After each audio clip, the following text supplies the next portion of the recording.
What a show. Oh, you're in the shower, Bill.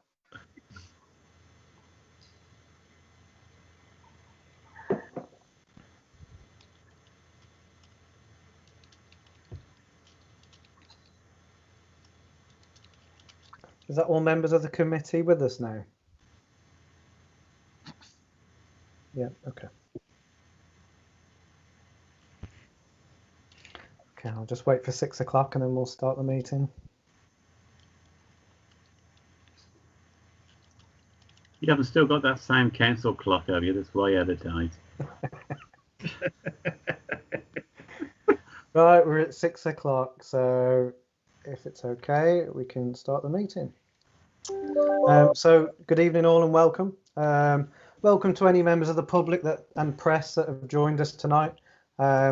Due to the current COVID-19 regulations, today's meeting is held using audio conferencing and is available for the public to listen to via an audio feed on the agenda page on our website or via the council's YouTube channel. This ensures that all those involved or interested in meeting can hear how the decisions are made. Members and other participants should only speak when they're invited to do so. So if possible, with everyone ensure that their microphones are on mute while they are not addressing the committee. Anyone disrupting the proceedings will have their microphone muted or will be removed from the meeting. Members are asked, please, to use the hand raise facility if they wish to speak. So I will start with the agenda. Item 1 is apologies for absence. Have we received any apologies? No apologies received, Chair. Okay, thank you. Point 2, are there any declarations of interest from anyone?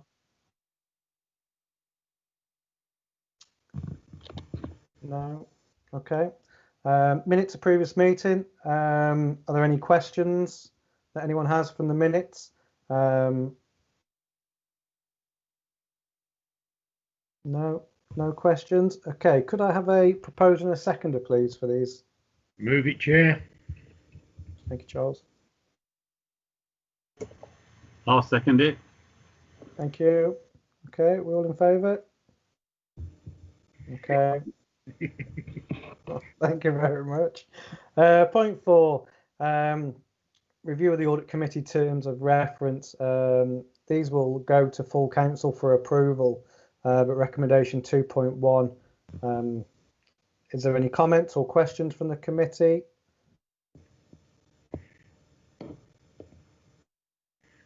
No? Happy to accept it. Okay, thank you.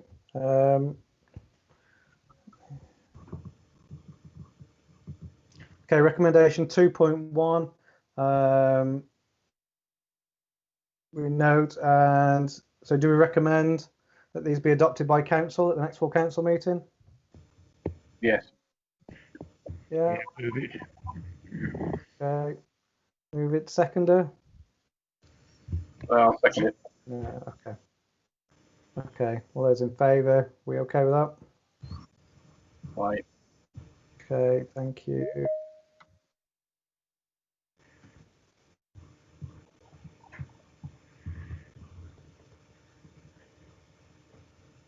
Okay, agenda point 5, outline of audit committee business from 2020 to 21. Are there any questions on this from the committee?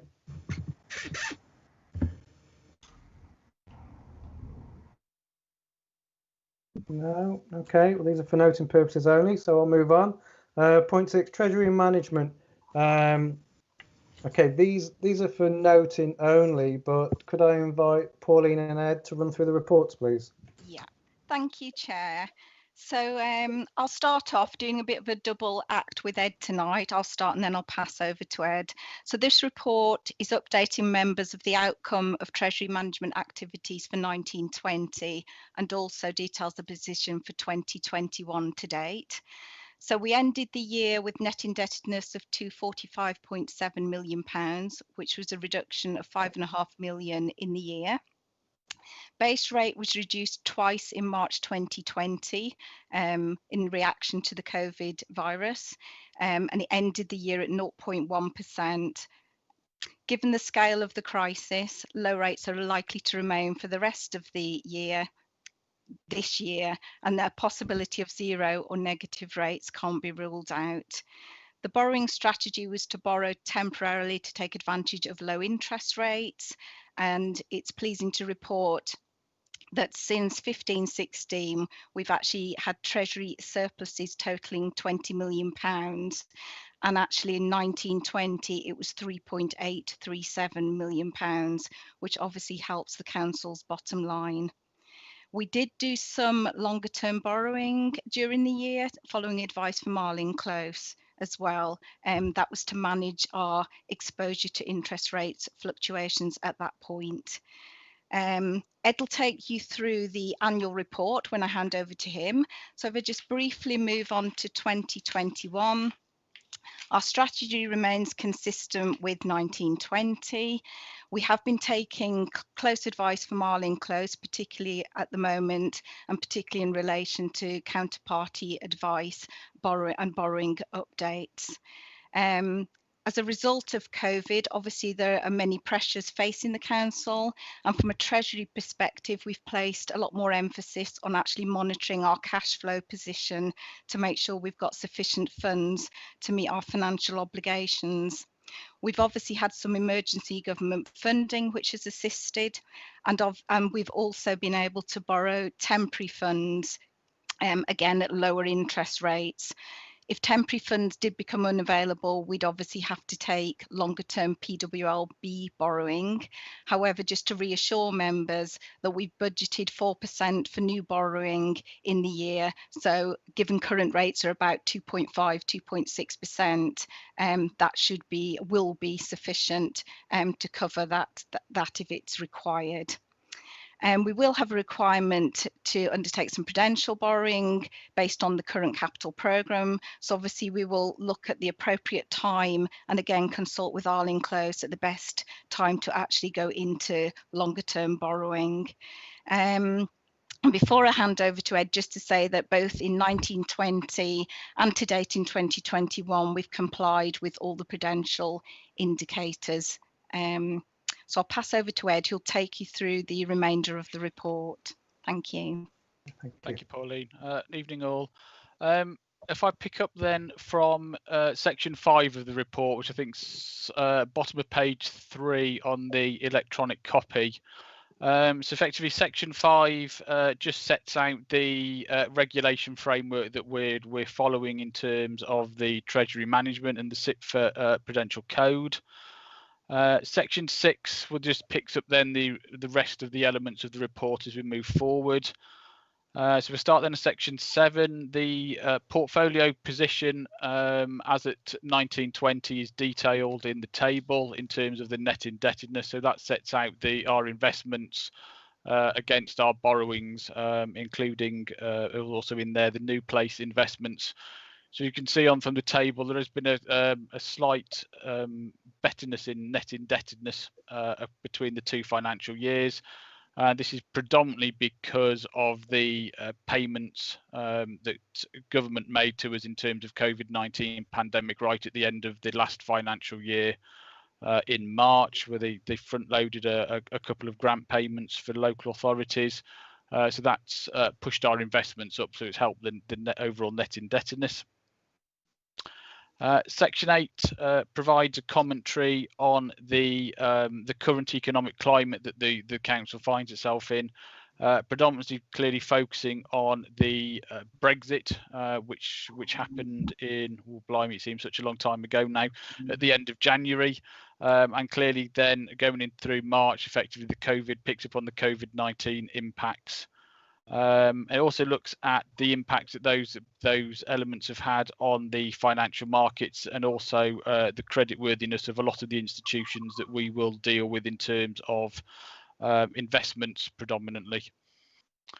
Section 9 picks up the borrowing. So effectively the original assumption at the start of the year was that interest rates started at 0.75 at the start of 1920 financial year, and they were due originally to rise, but clearly in year with the impacts of COVID-19, as Pauline said earlier, effectively 2 interest rate cuts late on in March saw the interest rate fall from 0.75 to 0.25 originally, and then a further cut down to 0.1% towards the middle of March.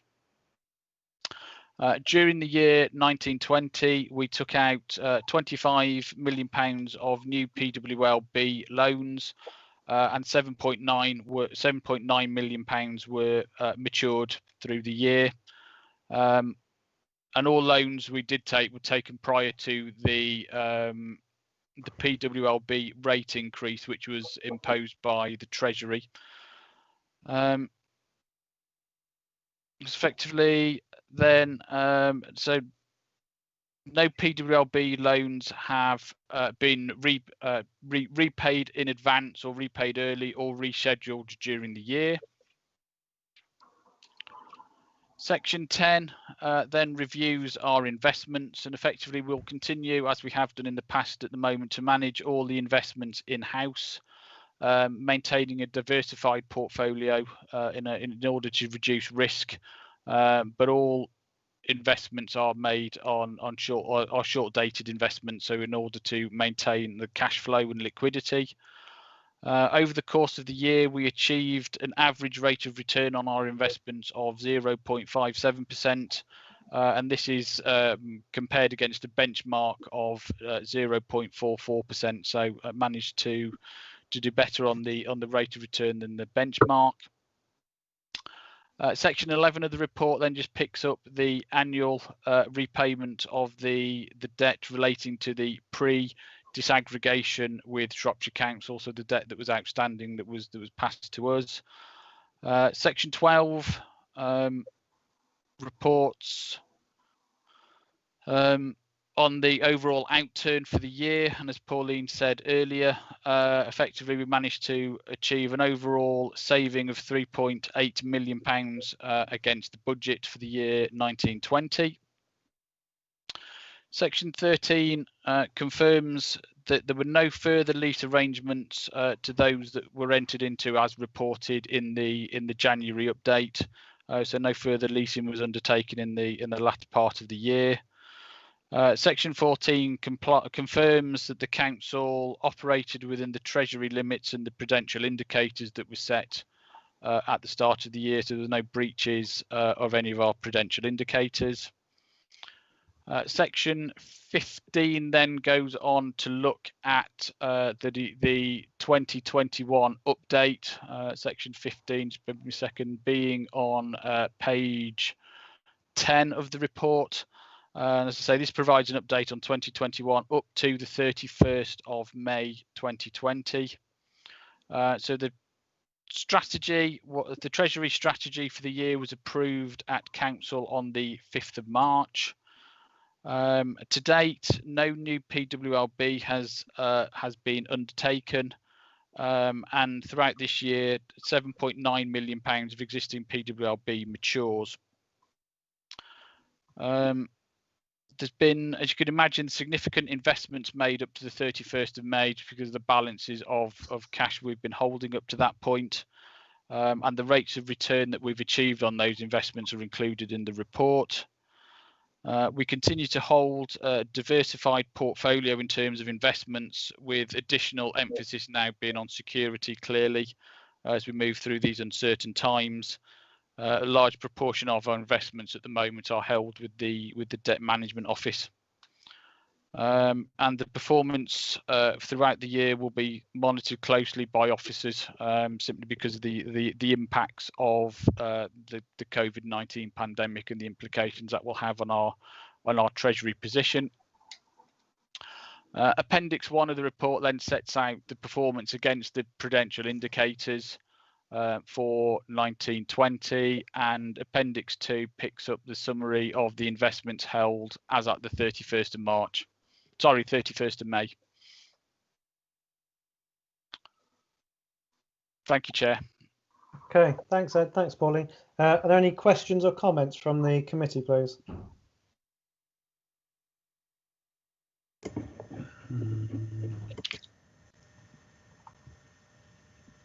Okay, Bill Tomlinson, would you like to go first?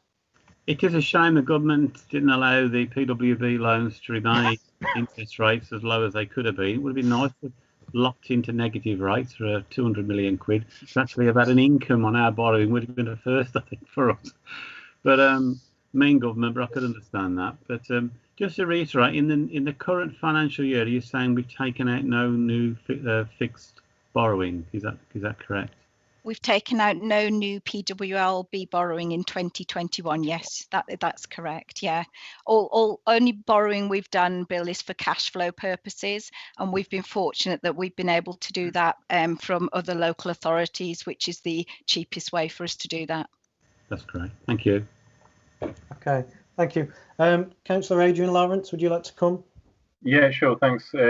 Just looking at that summary of investments at 31st of May, am I reading that right, that we've moved out of our sort of higher risk, or relatively low risk anyway, but now our only exposure at 31st of May is just that summary of Lloyd's, the debt management office, then the money market funds. And I'm interested on that money market funds. I can see they're AAA, but can you give us a feel of the sort of investment parties that they actually are, that 5 mil? Okay, so yes, you are reading it right. At the 31st of May, we had money in Lloyd's, which is obviously where we've got our current account, but we do earn interest on the current account. And then our strategy has been to put as much as possible in the debt management office, because it's government backed, so it's obviously the most secure home. And in fact, of recent weeks, we've been putting even more in the debt management office. We've been putting as much as possible. The money market funds, I haven't actually got the breakdown, but effectively the fund is diversified across dozens and dozens of different counterparties, so it's extremely secure from that point of view. I mean, nothing is obviously risk-free, but it's spread so broadly that the risk is diversified for you. Okay. Is that with lots of different parties then, or with one money management funds that's invested in lots of different places? It's one money market fund at the moment. Yeah. We did have 3 initially. Then on advice we reduced to 2, and then we reduced to 1, taking advice on counterparty ratings at the time. And now we have one money market fund that's spread across a number of different counterparties. And what's the name of the provider who's behind that sort of? Let me just have a look. I do know. is it Investec, Ed? I'm just trying to remember myself which one it is. Yes, it's Investec. I think it's Investec. Came out of on Monday was the last one we came out of. Yeah. Yeah. Okay. I'm comfortable with that. Thanks for that. Thank you. Thank you. Okay, thank you. Are there any further comments or questions? No. Okay, as I said before, this Chair, point was for. Oh, sorry. Chair, Councillor Sahorte is indicating. Okay. Okay. He was. Called it. Sahota, would you like to come in? Yep, called it. Floor's yours.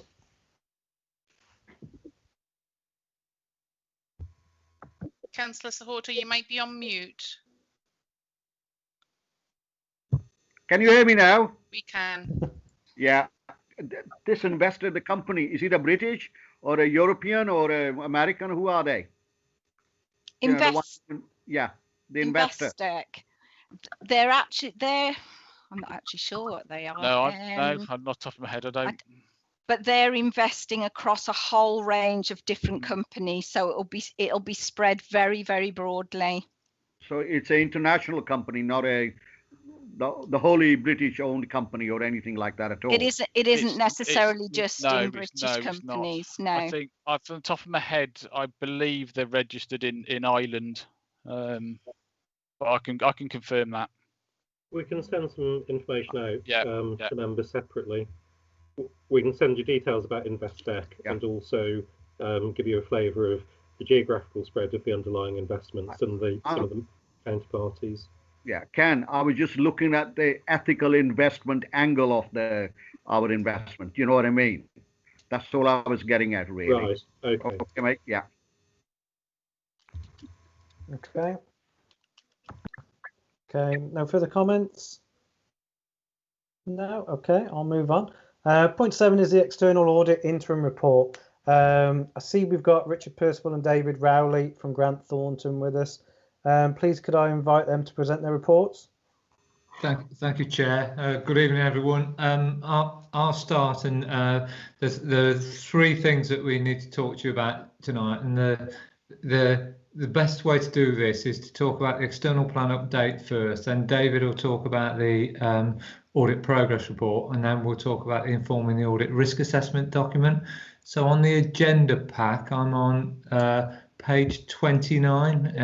It's headed External Audit Plan Update. When we last met in real terms in January, obviously things have changed quite a lot since then. So we're sort of playing a bit of catch up this evening to make sure that we've informed you as those charged with governance about the things that you need to know about. Although in the background, if you like, the accounts audit is well progressed. So in this document, we talk about three things: the impact of COVID and the COVID pandemic on the audit, what it means for the audit, a bit of an update on our VFM approach and where we're going with that, and then we talk about audit fees. So COVID has impacted the audit in a number of ways, but the most obvious things are remote working, both for the council staff and our own staff. Property valuations. Now, I've talked to members before about the importance that our regulator puts on valuations, the importance we put on valuations. So clearly, there's a lot of volatility in property valuation, so that's getting even more audit attention than initially planned. And broadening things out, there's financial uncertainty, and certainly the local government sector was facing a deal of financial uncertainty before COVID hit. And clearly, although there's been funding provided by the government and continues to be provided by the government, we don't yet know how significant the impact of financial uncertainty will be, and also we don't know how badly impacted local authorities will be by economic recession and the impact in their local economies. So financial uncertainty is a big issue in terms of the audit and disclosures. And do the accounts explain COVID and the impacts of COVID appropriately? So we also talk about our value for money approach. So I'm on page 32 now of the pack. And really, it's just to emphasise that what we're looking at when we do our value for money work this year is financial sustainability. And I'm sure that's no great surprise, really, that particularly in the light of what I've just said in terms of the financial context, but also the additional impact that COVID's having, we need to make sure that we understand and form a view on the financial outlook for the council. Finally, we talk about audit fees, and just a quick update on the audit fees. So members are aware that public sector audit appointments set a scale fee, which is the indicative fee for the audit, which was £90,182. We've discussed and proposed a fee variation of £11,000 on that. Now, this is largely driven by the focus that the regulator has put on particular elements of the audit and audit quality since the PSA contract was let. But we also allowed a bit of time and a bit of fee for the impact of new standards, particularly IFRS 16, the new leasing standard. That's been delayed, but the audit will inevitably take longer due to the impact of remote working. So what we're looking to do is contain the audit fee within that envelope. So I'll pause at that moment there, Chair, before I hand over to Dave to talk about the progress report and informing the audit risk assessment, in case members have any questions they'd like to ask me about the plan update. Okay, called it. Would you like to come in? Yeah, can you hear me? Yeah. Okay. On the impact of the corona, Richard, and you sort of you skated over it, But that seems to be a sort of a big thing these days for most of the councils. We got a next door council. They're looking at section 114. Can you explain to me what is section 114? Is it a clause 114 or something like that?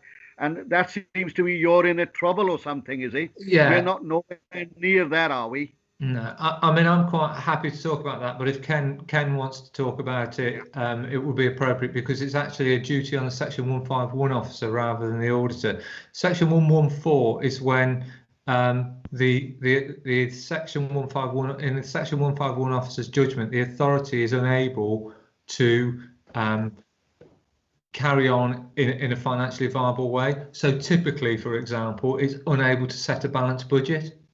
And then there's an obligation, a statutory obligation under Section 114 of the Local Government Act for the financial officer to report those facts to members and to publish that report so that it is in the public domain, that in the professional judgment of your financial officer, the authority is not in a financial sustainable position. And there are a number of authorities now looking forward with the uncertainty, particularly when we get to 21-22, where the financial officers are certainly starting to consider whether they need to make a report under Section 114 because of the impact on balance, on drawdown of balances, etc.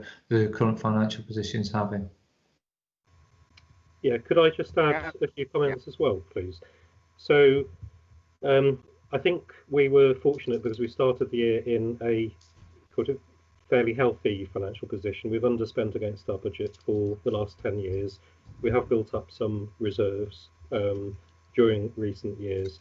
So we started probably in a better place than most authorities. We are doing extensive monitoring of our budgets because we are facing additional pressures.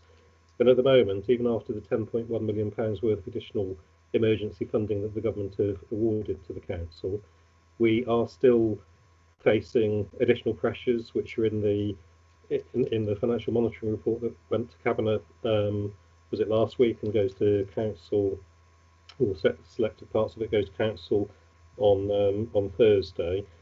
Even after the £10.1 million worth of additional grant funding, we are facing in-year pressures of around 18.6 million, but that's before any benefit is assumed from the additional support for local government that the government announced on the 2nd of July. So on the 2nd of July, Robert Jendrick announced three things. One, that collection fund deficits, and 8 million of our residual amount relates to collection fund deficits, that they could be phased over 3 years rather than having to be recovered in 1 year. Normally that would be the case. He also announced some additional grant, only 500 million, but as yet we don't know how that's going to be split between councils. We're waiting for that grant allocation. If it was split on the same basis as the 10.1 million that we've received so far, we'd only receive around 1.5 million of that. But he also indicated that shortfulls on sales fees and charges, and that's a significant part of our pressure, any shortfall above 5% of the budgeted amount would be met 75% by the government. Now, we are expecting the detail of how that scheme will work to be released to us by the end of this week. At the moment, we're not in a position to work out what that means for us. What we are going to do is to pull all of this together in terms of a mid-year budget review, which we'll bring forward to Cabinet in the autumn.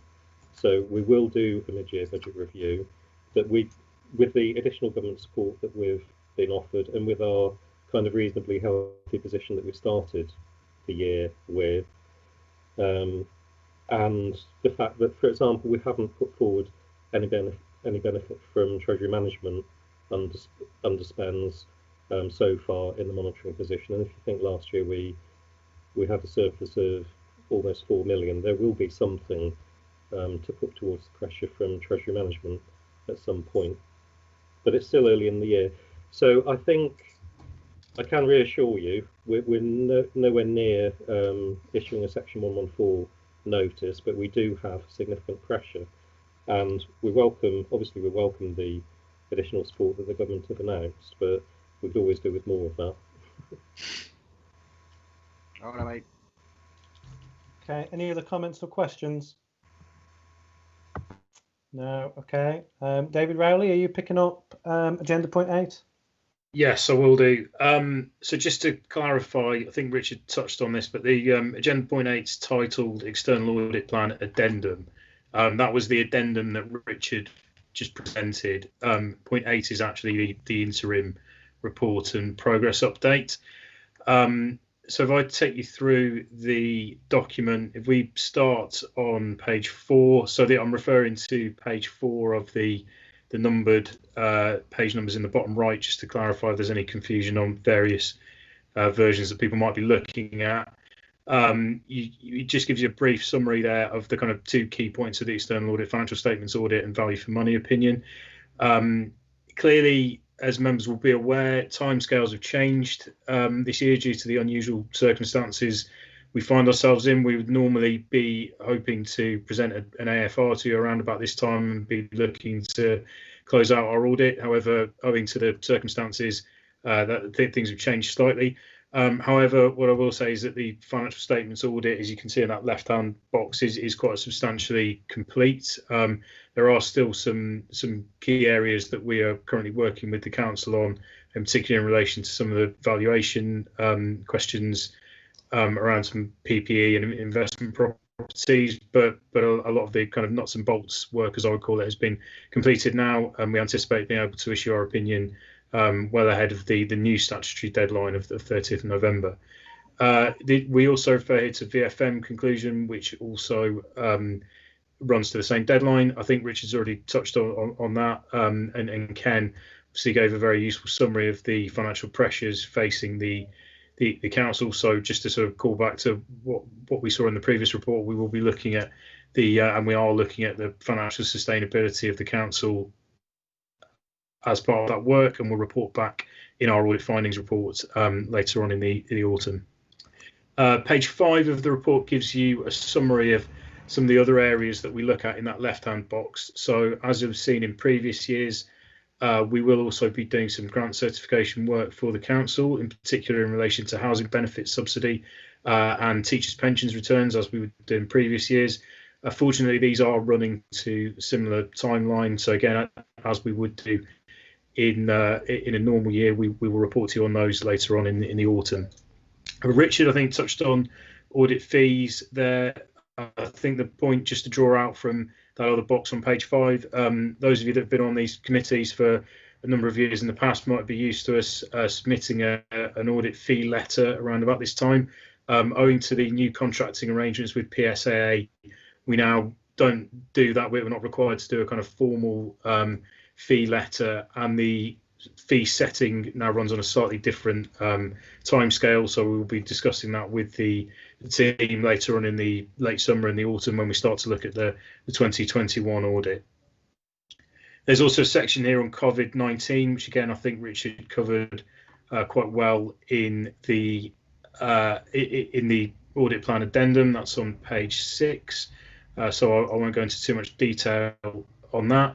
Page 7 gives just a brief summary of the audit deliverables, which you'd be expecting us to provide to you, and that's a revised timeline there. So that just gives you an indication of the areas that we're working to. So we've obviously, you'll see in the audit plan in January 20, interim audit findings and addendum we're talking you through today, and then we've then got our findings report, our opinion to deliver in the autumn, and then we'll be delivering the annual audit letter following on from that later in the year. Pages 8 and 9 give a summary of our interim work. I won't go into too much detail on those, so again, happy to take questions on that, but fundamentally it just gives a pretty positive outcome from the work we were able to do at interim. We were able to complete a fairly substantial amount of substantive testing and all the required work that we needed to do on walking through the council's controls, which is very positive. So I've not identified any weaknesses or issues we wanted to report on that interim work. and happy to report that we were able to work well with the council on the council's finance team on that. And then from page 10 onwards is some sector updates essentially, which again I won't go through in detail, but we'll be able to answer any questions on. The one that I probably will draw out is that you'll see at the end of July we are doing a webinar discussion for officers and members at unitary councils in relation to COVID-19. I think an invite has already gone out to the finance team, but we will be able to pick up on that, and it probably would be a useful one for officers to dial into. I'll pause there, if that's okay, just before I move on to the next report, informing the risk assessment, just in case there's any questions for Richard or I. Okay, thank you, David. Are there any questions or comments? Bill Tomlinson? Yeah, in previous years, you had a problem when you took over from the other auditors in that you weren't satisfied with the brought forward balances. And in terms, I think some debtors and creditors weren't being reconciled properly back to the nominal ledger, and in particular had a concern over the VAT account. Could you give us some assurances that you feel that's all been sorted out now? So I'll come to that. I'll deal with those kind of in turn, if that's okay. So in terms of the debtors and creditor balances, to clarify, the issue that we had was in terms of obtaining a kind of granular level balance.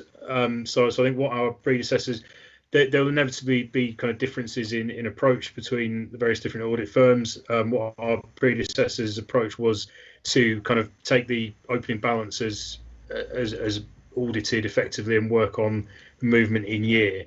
I think when we started to look at it, we take a different approach. We tend to approach balance sheet entries as a full balance at the year end, and we identified that there was an issue in obtaining this kind of granular level report for debtors and creditors.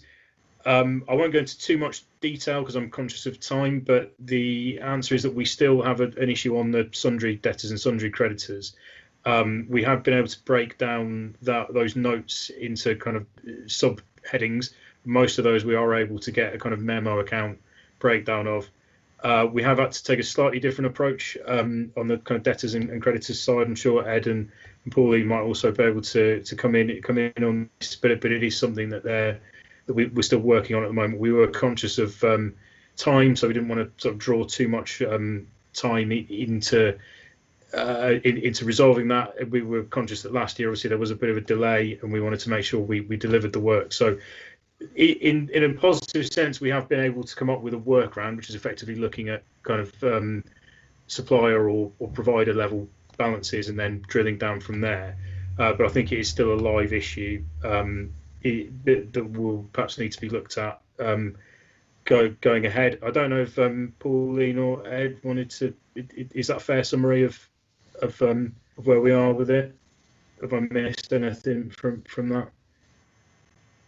I think it is a fair summary. I think we've provided as much information as we can from the ledger, and obviously the way the ledger is just not able to provide the exact breakdown that you require, but we've provided every detail that we can. We've matched all our balances brought forward. We've done all the sales ledger and purchase ledger suppliers and customer accounts are all broken down.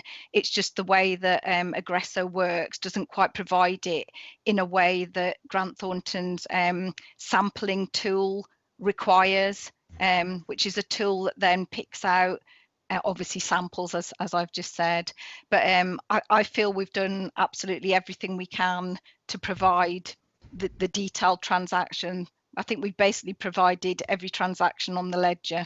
So, I mean, Ed, is there anything you can add to that? No. I just like to say that effectively worked closely with the team at Grant Thornton in order to do that and get them the information in a format that they can use, as Pauline says, to put through the sample tool. So yes, we will continue to look as best we can at the system and what the system can do as we go forward. Okay, right, thank you. Any further comments? And I think there was just a question, the VAT issue, wasn't there, Councillor? I don't think we touched on that, but just to give an update on that again. Similarly, I know that finance team have done a very significant amount of digging to go back through the archives to see if they can establish where that variance has come from. At this point, we've not been able to establish why that's arisen. So the current viewpoint is essentially that it's and I'm sure the finance team will correct me if I've misunderstood this, but the current position is that we haven't been able to resolve the origin of that. It's not a material issue. So essentially, at the moment, the viewpoint is to effectively to unwind that from the balance sheet, but to effectively keep that in a reserve to recognise the fact that there is a risk that, admittedly, remotely a remote risk, because this has been an issue, an ongoing issue for a number of years. So it seems unlikely that the authorities will come back to request that money, but there will be a reserve in place just to recognise that risk. Okay, I'd echo that. I mean, the VAT account's been put right by making a transfer into a reserve. We could have taken it to revenue. We decided not to take it to revenue just in case something comes to light. But to be perfectly frank, I think we've checked everything that we possibly can check, going back for at least a decade, for as long as we've got records for. So I really don't think we're going to find anything. The only thing that I do wonder, but I don't know whether this is right or not, is we were successful in making a number of claims against HMRC, and we didn't used to take all of that benefit to revenue straight in 1 year. And I don't know whether possibly a benefit from one of those claims got left in the VAT control account, possibly.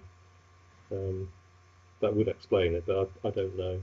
It's lost in the mists of time now, I'm afraid. You haven't hidden this reserve in the single status pot, have you? No. I'm sick of looking at that one. No. Thanks, Dave. Okay, thank you. Who's picking up agenda point 9 and forming the risk assessment? Is that David? Yes, I'll pick that up, Chair. So if I'll go through that, just again, I won't go through this line by line, but I'll give you a brief summary and then happy to take any questions at the end. So just to give an overview of the purpose of the report, this is essentially something that we produce in conjunction with management, which sets out our understanding of the control environment, particularly in relation to some key areas which is set out at the beginning of the report. So on page 4, you can see there the key headings: general inquiries of management, where we're just asking about kind of any updates or changes to the environment. There's fraud, laws and regulations, use of the going concern assertion, related party transactions, and then a summary of accounting estimates at the back of the document. And then the aim of this is essentially to set out what the collective understanding we've reached with management is of the control environment, any live issues, and effectively put that to the members so that you can question that or otherwise take assurance and confirm that that's in line with your understanding.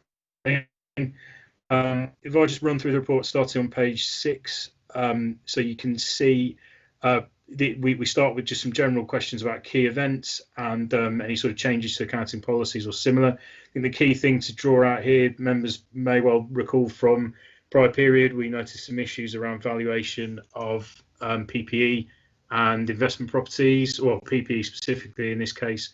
The council referred here to an update to their accounting policy to ensure that they move towards a 3-year programme as opposed to a 5-yearly programme, which we hope will make there'll be less issues in relation to carrying value of assets not revalued in year. If we move through onto the section entitled fraud on page 9, so this section just sets out our understanding of the environment in place to identify frauds. When we talk about fraud risk as external auditors, we're really looking at the risk of material fraud, so a fraud which would relate in a material misstatement in the accounts, which predominantly would be either most likely, really, from the perspective of a accounts audit, is really the kind of financial reporting side. And we do also make some inquiries of management here around any specific fraud risks or any kind of ongoing frauds. On page 10, it refers to some frauds against the council in relation to what you'd expect, really. It refers to as revenues matters, so it kind of benefits and things like that, which I think you'd see in any council. And then 2 very small matters of internal fraud, less than 10k, which we would not view as a material issue from external audit perspective. But then in terms of kind of the financial reporting side, there's a very detailed breakdown within this report on the control environment in place, particularly in page 12.6 there sets out how assurance is provided to the audit committee. I think you agree there's a very robust set of sources of assurance provided to the committee there, and we certainly reviewed this and are not aware of anything that we wanted to draw your attention to, which points to a risk in this area from our initial assessment. If we can go on to page 16, talks about laws and regulations and essentially the controls in place to ensure that the council remains compliant. And again, we've assessed the risks here and the controls here, and we were overall satisfied that there's a robust control environment.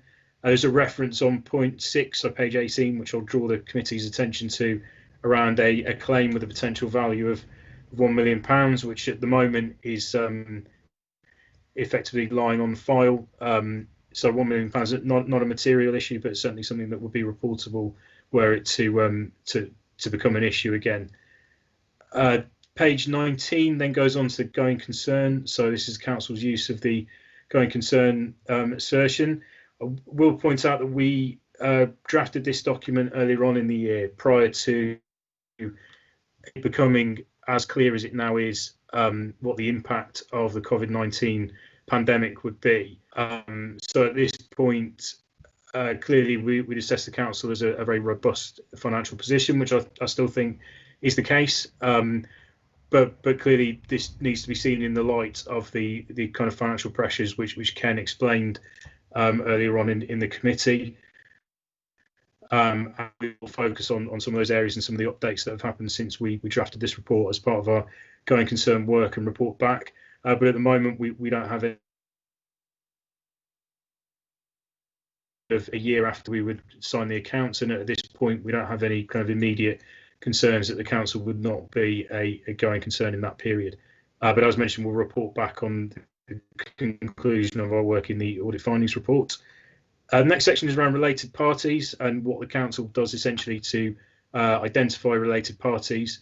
We won't go into too much detail on that section there. That's a relatively sort of in line with what we would expect to see. And then at the back of the report is then an appendix which sets out the various key accounting estimates and some information on how those are arrived at by the council's finance team.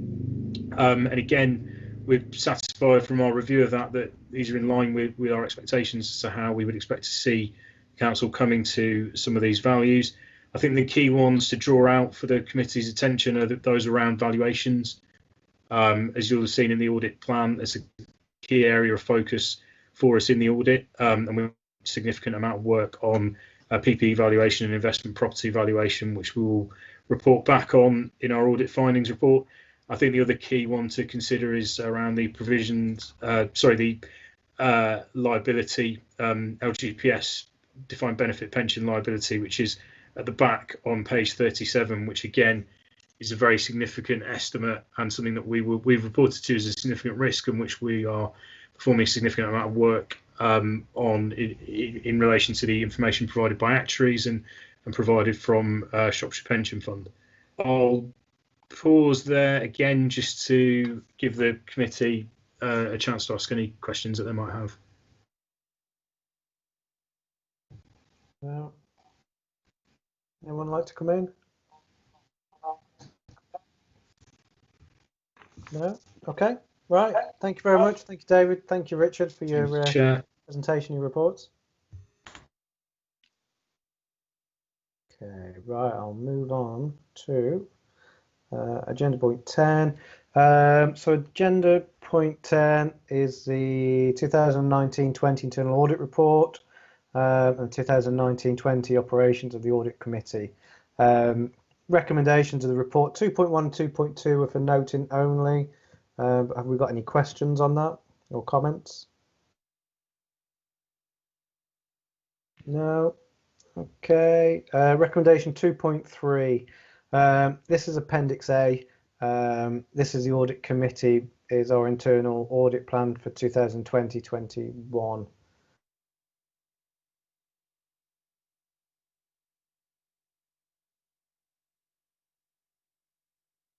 Are we all okay with that? If so, could I have a proposer and a seconder, please? Councillor England, I believe Councillor Sahorda and Councillor Holt are indicating. Okay, fabulous. Okay, so the committee approve recommendation 2.3. Yeah. Fabulous. Okay, I'll move on to agenda point 11. Let's go back. Information Governance and Colour Cut Guardian Annual Report 2019 to 2020. This is for noting. Are there any questions or comments from the committee? No. No. Okay, so I'm flicking between screens, so apologies.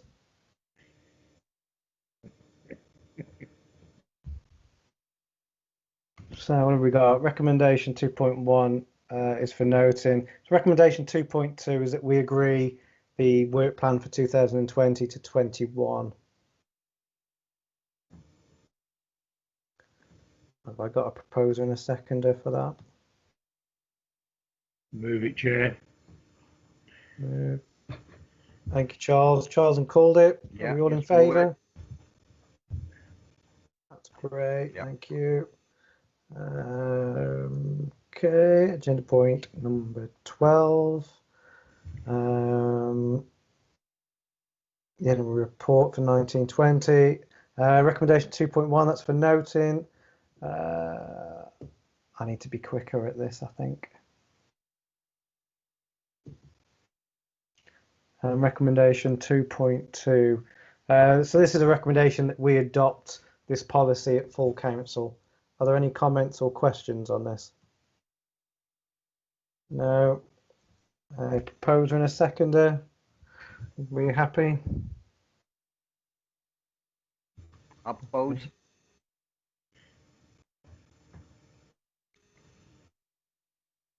Oh, come on. Happy to second. Thank you. So I'm trying to move screens around really quickly and it doesn't want to do it. Okay, agenda point 13, the annual government statement 1920. Are there any questions on this from the committee?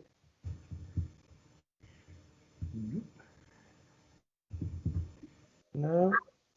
Okay. Okay. We're noting the information within the report. Do we approve the annual governance statement 2019 to 20 as attached in Appendix A? Need a proposer and a seconder, please. Move it, Chair. Move. Okay. All in favour? Yep. Yep. Okay. Right. That concludes our agenda for tonight, I believe, unless anyone would like to tell me any different. No. Okay. As far as I'm concerned, then that's it. I close the meeting. I thank you all for your attendance. It's great to see you all after such a long time and hope to see you soon in person. So good night. Okay. Bye now. Thank you. Bye, Chair. everyone. Bye. See you now.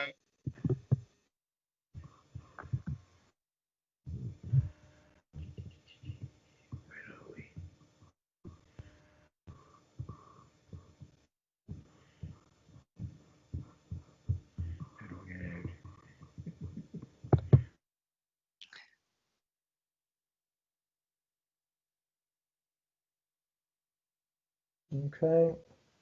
I think that's everyone clear. Okay. Right. Alex, has the streaming ended?